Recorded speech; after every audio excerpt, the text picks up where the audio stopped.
Youth অবতরণ পক্ষ থেকে সকলকে জানাই শুভ নববর্ষ। আজকে আমাদের নিবেদন কবিগুরু রবীন্দ্রনাথ ঠাকুরের গ্রাম বাংলার লোকগানের শুরু। লোকগান বলতেই মনে আসে বাউলের সাথে পথ চলা, ধামসা মাদলের তালে নাচা আর নিজের শিকড়ের কাছে ফিরে যাওয়া। তাই আমাদের আজকের নিবেদন প্রাণের গান। 1863 সালে মহর্ষি দেবেন্দ্রনাথ ঠাকুর বোলপুরের শান্তিনিকেতনে জমি কিনলেন তৎকালীন জমিদার ভুবন মোহন সিং এর কাছে। উদ্দেশ্য ছিল একটি অতিথিশালা তৈরি করা। বোলপুরের সেই শান্ত নিরিবিলি পরিবেশে ছাতিম গাছের তলায় সাধনা করে তিনি পেয়েছিলেন পরম শান্তি। তাই জায়গাটার নাম রেখেছিলেন শান্তিনিকেতন, অর্থাৎ শান্তির স্থান। 17 বছরের কিশোর রবীন্দ্রনাথ 27 জানুয়ারি 1878 প্রথম পা রাখেন শান্তিনিকেতন। বীরভূমের লাল মাটির পথ ধরে ধুলো উড়িয়ে ছুটে চলেছে তার এক্কা গাড়ি। কিশোর রবীন্দ্রনাথ দেখলেন লাল ধুলোর আবরণ ভেদ এক অন্য গ্রাম বাংলা। এই বাংলা সহজ সরল, মন ভোলানোর বাংলা। তাই লিখলেন একটি গান, গ্রাম ছাড়া ওই রাঙা মাটির পথ।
সালটা 1905।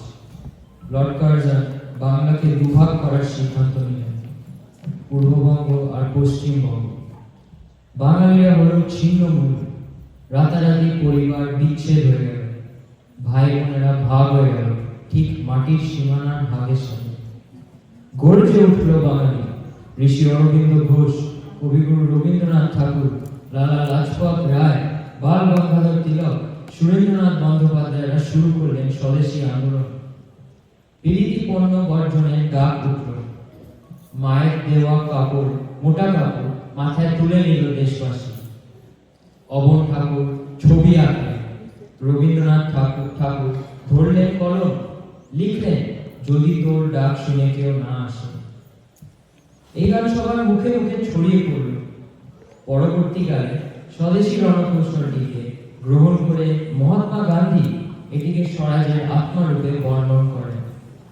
আমাদের পরবর্তী নিবেদন, যদি তোর ডাক শুনে কেউ না আসে।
আমাদের গীতিশিল্পী বাঁদিকে শ্রেয়া বোস,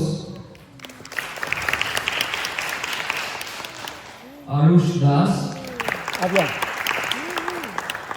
স্বপ্নদীপ দেবনাথ, সমৃদ্ধি রয়, পিয়া বন্দ্যোপাধ্যায়, শান্তোষী বন্দ্যোপাধ্যায়, সমদর্শী ঘোষ, হৃদ বন্দ্যোপাধ্যায়,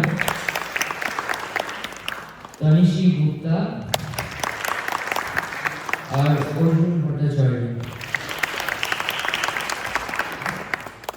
মহড়া সঞ্চালন শ্রী রূপম আচার্য, ভূমিকা লেখন শ্রী সন্দীপ দেবনাথ। তোর নামটা বল।